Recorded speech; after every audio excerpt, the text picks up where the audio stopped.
एक बड़े से शहर में जहाँ बड़ी बड़ी बिल्डिंग्स थी, ऐसी ही एक बड़ी सी बिल्डिंग का नाम टावर था जो काफी समय से खाली पड़ी थी। आज कुछ दोस्त हर हाल में इस बिल्डिंग के अंदर आना चाहते थे। वो अपनी तरफ से पूरे सतर्क थे कि कहीं उन्हें कोई देख ना ले, लेकिन सिक्योरिटी गार्ड वाला कमरा भी पूरा खाली था। अब सभी दोस्त तेजी से बिल्डिंग की तरफ बढ़ रहे थे, लेकिन यहाँ पहले से ही दो लोग थे।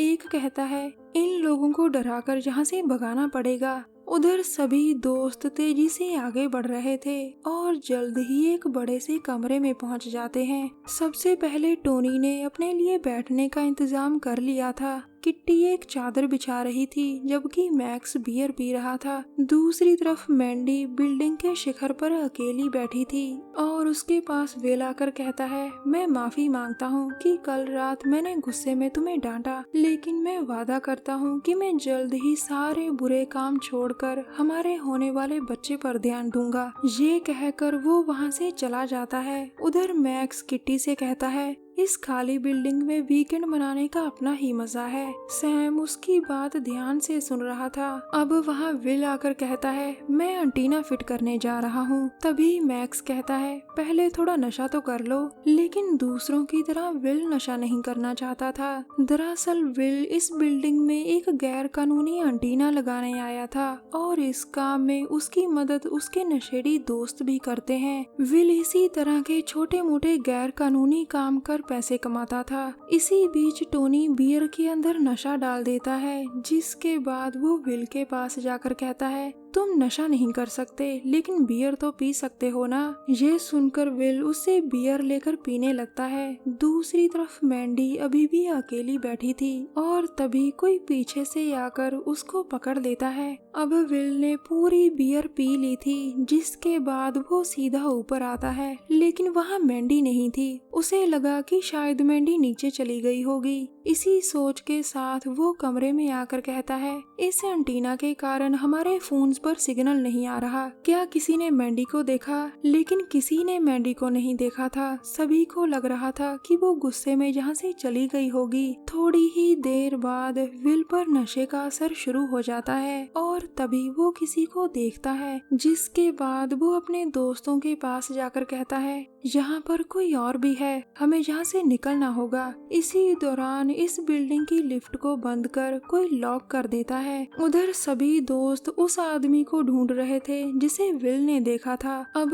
विल पर नशा हावी हो रहा था और उसे जल्द ही पता चल जाता है कि ये सारा मजाक टोनी का था। तभी अचानक उन्हें कोई आवाज सुनाई देती है, जिसके बाद वो जल्दी जल्दी अपने कमरे में आते हैं। कमरे का हाल देखकर टोनी कहता है, किसी ने हमारा सारा सामान तोड़ दिया, वो हमारे फोन तक चुरा कर ले गया। इसी दौरान किट्टी एक चूहे को देखकर डर गई थी और तभी कोई उसे पीछे से पकड़ लेता है, लेकिन किट्टी उस पर सिर से वार करती है और वो वहाँ से भाग जाता है। वो जहाँ से निकलना चाहता था, लेकिन बाहर जाने का दरवाजा तो बंद था। अब विल कहता है, अब तुम कहीं नहीं भाग सकते, मुझे बताओ कि मैंडी कहाँ है। लेकिन लड़का कहता है, मुझे नहीं पता, मैं सच कहता हूँ, मेरा दोस्त भी गायब है। मुझे लगा था कि तुम लोगों ने उसे कैद कर लिया होगा। ये कहकर वो खड़ा हो गया था और तभी कोई पीछे से उसके गले पर वार करता है, जिसके बाद वो मर गया था। अब सभी डरकर अपने कमरे में वापिस आ गए थे।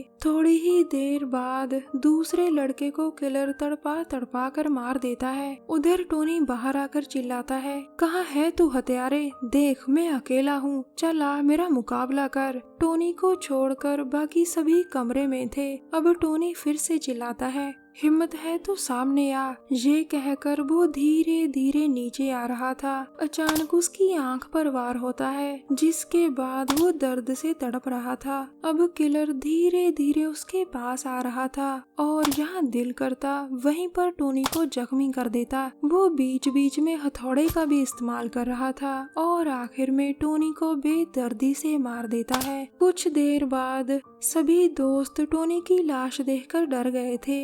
लिफ्ट लॉक होने के कारण सभी दोस्त सीढ़ियों से नीचे उतरने की कोशिश करते हैं, लेकिन उन पर भी जाल फेंक रखा था। इसके बाद वो एक खिड़की को तोड़कर मदद के लिए चिल्लाते हैं, लेकिन कोई फायदा नहीं होता। थक हार कर किट्टी कहती है, तुम लोग जाल उठाओ, मैं थोड़ी सी जगह से भी निकल सकती हूँ। ये सुनकर सैम जाल उठाता है, जिसके बाद किट्टी नीचे उतरती है। वो भागकर मदद लाना चाहती थी कि अचानक उसे किलर पकड़ लेता है। अपनी जान खतरे में देखकर किट्टी उसके चेहरे पर काटती है, जिसके बाद वो दर्द से तड़प जाता है। अब किट्टी भागकर एक जगह पर छुप गई थी। वो जैसे ही वहाँ से बाहर निकलने की कोशिश करती है, तभी किलर उसे फिर से पकड़ लेता है। इस बार किलर ने उसे पकड़कर ऊंचाई से नीचे फेंक दिया था, जिसके बाद वो मर गई थी। उसकी चीखें सुनकर बाकी साथी भी किसी तरह नीचे आ गए थे। सभी को किट्टी की बहुत फिक्र थी,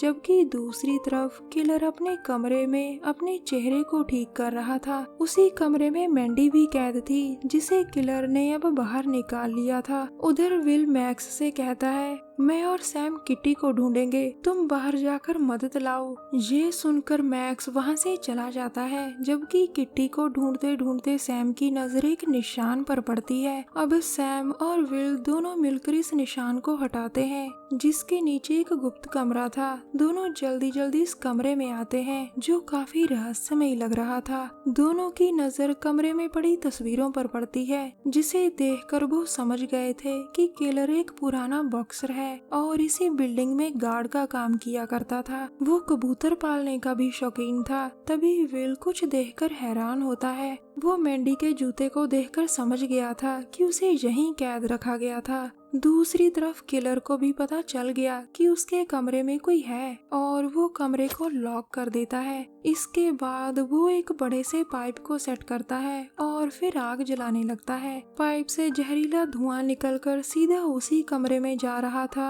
जहां सैम और विल बंद थे। अब मैक्स भी वहां आ चुका था, जो बिल्डिंग से बाहर निकलने में नाकाम हो गया था, क्योंकि किलर ने सभी दरवाजे लॉक कर रखे थे। सैम कहता है, मैक्स, तुम्हें जल्दी जल्दी आग को बंद करना होगा, नहीं तो हमारा दम घुट जाएगा। ये सुनकर मैक्स आग बुझाने की कोशिश करता है और तभी किलर भी वहां आ जाता है। उसने बिना कुछ कहे उसे जिंदा जला दिया था। अंदर सैम की नजर एक हथौड़े पर पड़ती है और वो उससे दीवार तोड़ देता है, जिसके बाद दोनों कमरे से बाहर निकल आते हैं। अब ऊपर किलर खड़ा था। तभी सैम कबूतर को उठाकर कहता है, मैं इसे जिंदा जला दूंगा। ये सुनकर किलर नीचे आ गया था और मौका देखकर उन पर हमला करने की कोशिश करता है, लेकिन दोनों ने उसे दबोच लिया था।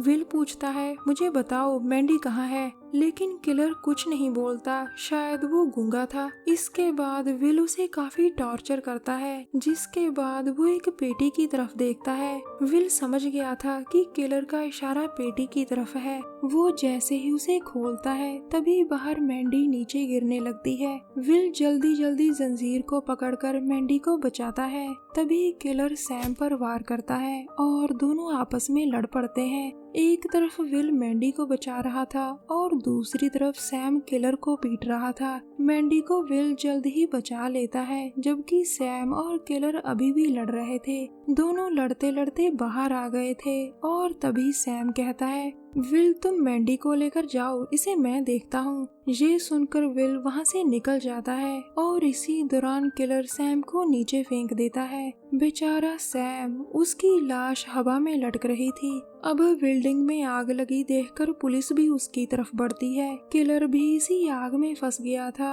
और उसके लिए यहाँ से निकलना मुश्किल हो चुका था। पुलिस की मदद से विल मैंडी को उठाकर बाहर ले आया था और तभी बिल्डिंग में धमाका होता है। अब शक की सुई सीधी विल पर जाती है, क्योंकि वो नशे में था। पुलिस को लगा कि विल ने नशे में आकर अपने दोस्तों को मार डाला। इस पूरी घटना ने मैंडी के दिमाग पर गहरा असर डाल दिया और उसकी याददाश्त चली जाती है। कुछ महीनों बाद पुलिस आज भी विल को ही साइको किलर मान रही थी। मैंडी ने विल के बच्चे को जन्म दे दिया था और साइको किलर आज भी जिंदा था, जो दिमागी रूप से बीमार था। आखिर में दोस्तों, नशा और नशे करने वालों से दूर रहें। हमारी वीडियो देखने के लिए धन्यवाद। प्लीज हमारे चैनल को जरूर सब्सक्राइब करें। मिलते हैं अगली वीडियो में, तब तक के लिए नमस्कार।